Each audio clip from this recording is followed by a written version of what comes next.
The Perpetuation of Our Political Institutions, written by Abraham Lincoln, narrated by Phillip Withers.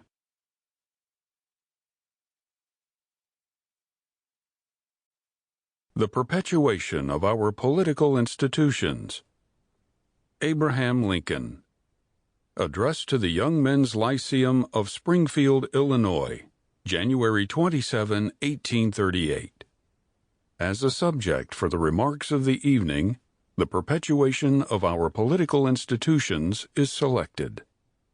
In the great journal of things happening under the sun, we, the American people, find our account running under date of the 19th century of the Christian era.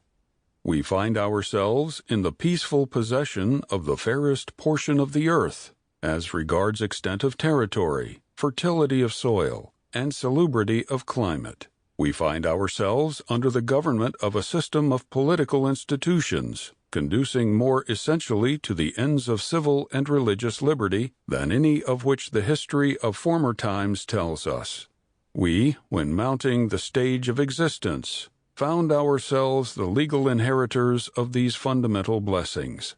We toiled not in the acquirement or establishment of them. They are a legacy bequeathed to us by a once hardy, brave, and patriotic, but now lamented and departed race of ancestors. Theirs was the task, and nobly they performed it, to possess themselves, and through themselves us, of this goodly land, and to uprear upon its hills and valleys a political edifice of liberty and equal rights. 'Tis ours only to transmit these, the former, unprofaned by the foot of an invader, the latter undecayed by the lapse of time, and untorn by usurpation, to the latest generation that fate shall permit the world to know. This task of gratitude to our fathers, justice to ourselves, duty to posterity, and love for our species in general, all imperatively require us faithfully to perform. How then shall we perform it? At what point shall we expect the approach of danger? By what means shall we fortify against it? Shall we expect some transatlantic military giant to step the ocean and crush us at a blow? Never. All the armies of Europe, Asia, and Africa combined, with all the treasure of the earth, our own excepted, in their military chest, with a Bonaparte for a commander, could not by force take a drink from the Ohio or make a track on the Blue Ridge in a trial of 1,000 years. At what point, then, is the approach of danger to be expected? I answer, if it ever reach us, it must spring up amongst us.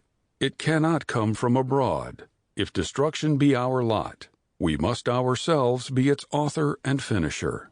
As a nation of freemen, we must live through all time, or die by suicide. I hope I am over-wary, but if I am not, there is even now something of ill omen amongst us. I mean the increasing disregard for law which pervades the country, the growing disposition to substitute the wild and furious passions in lieu of the sober judgments of the courts, and the worse than savage mobs for the executive ministers of justice. This disposition is awfully fearful in any community, and that it now exists in ours, though grating to our feelings to admit, it would be a violation of truth and an insult to our intelligence to deny. Accounts of outrages committed by mobs form the everyday news of the times. They have pervaded the country, from New England to Louisiana. They are neither peculiar to the eternal snows of the former, nor the burning suns of the latter. They are not the creature of climate, neither are they confined to the slaveholding or the non-slaveholding states. Alike, they spring up among the pleasure-hunting masters of Southern slaves and the order-loving citizens of the land of steady habits. Whatever, then, their cause may be, it is common to the whole country. It would be tedious as well as useless to recount the horrors of all of them. Those happening in the state of Mississippi and at St. Louis are perhaps the most dangerous in example and revolting to humanity. In the Mississippi case, they first commenced by hanging the regular gamblers, a set of men, Sample complete. Ready to continue?